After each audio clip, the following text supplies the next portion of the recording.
Hello people! This is our lunch series for today. First time kong lutuin to ngayon. Early in the morning, nagpasa na yung amo ko ng link ng video para masundan ko. Then itong karne na to, beef to and it should be steak dapat na pagkakat. Kaso lang, yung meron kami dito is yung mga cube meat na walang fats.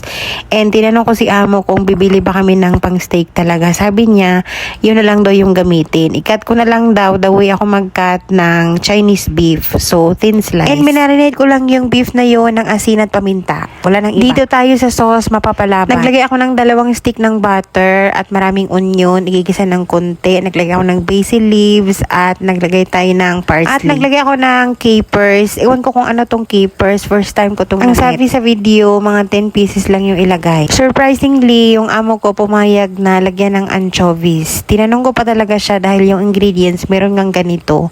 Anchovies or bagoong na isda sa atin. Ang tanong ko sa kanya through WhatsApp, no need the anchovies, right? At sadyang na-surprise ako dahil sumagot siya na lagyan ko daw ng konti. Maybe ito daw yung secret bakit masarap tong sauce na to. At kung susumahin yung mga pinagbibili kong ingredients for today para lang dito, kung kakain sila sa labas, parang mas matipid pa yun. Naglagay lang ako ng mga 3 or 4 na anchovies dyan. Tapos naglagay ako ng walnuts, mga 6 na pieces. And naglagay pala ako ng konting oregano powder dyan. Tapos ilalagay natin yan sa food processor at i-blend natin yan ng maayos. Next time, i-blend ko pa ng maigi tong sauce na to dahil yung nagawa ko dyan hindi pa masyadong smooth. Kung marami yung beef, dapat damihan din yung sauce. So, mag-add na lang ng butter, parsley, and everything. Then, ibabalik natin yan sa pot. And then, ito, kailangan natin ng yolk. Yolk lang yung kailangan natin dyan. Tapos, kailangan din natin ng Dijon mustard, mga 1 tablespoon lang. And, kailangan natin ng 1 to 2 tablespoon ng lemon juice. Where's your Worcestershire? And naglagay tayo ng 1 to 2 tablespoon din ng Worcestershire sauce. Perfect. Then naglagay tayo ng nutmeg dyan. Kung meron kayong powder, di mas maganda. Ito yung dish na inspired by famous restaurant daw in Paris. At ang menu nila doon ay steak, fries, tapos itong green sauce. Na ang tawag dito ay lentrico. Ang sauce na to, ang nagdadala ng bida. And yung blender natin kanina, plus itong yolk, Worcestershire sauce, at yung lemon, ilagay natin together. Tapos initin lang natin yan dahil merong yolk, kailangan natin yan lugayin ng lugayin or haluin ng haluin.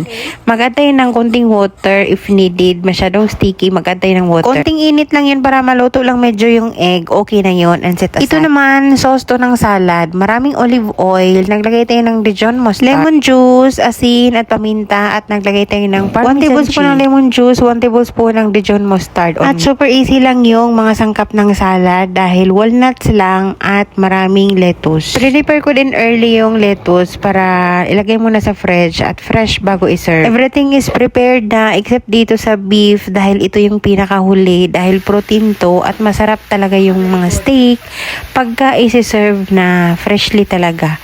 Freshly from the burner, from the griller, ganon. Yung minarinate natin na beef kanina, nilagay ko lang yan sa kawali. Naglagay ako ng mga whole garlic na marami.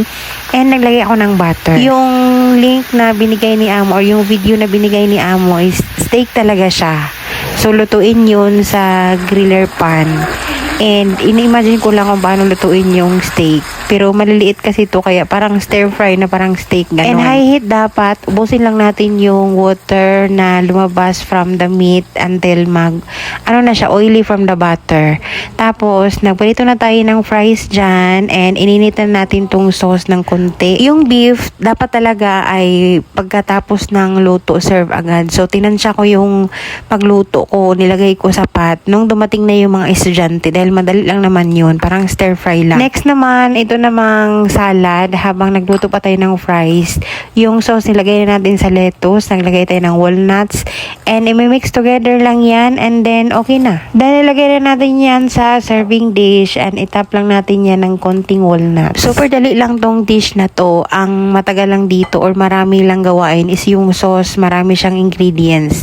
Pero super masarap yung sauce na yun, wag nyong i-skip dahil nakakatulong talaga dito sa steak. Nag-boil na rin ako ng broccoli. Wala silang rice for today. Ito lang yung kinain nila with fries at yung sauce at yung salad. Sabi ni Amo, everything is perfect, very delicious, and nag-thank you naman siya. And that's it for today.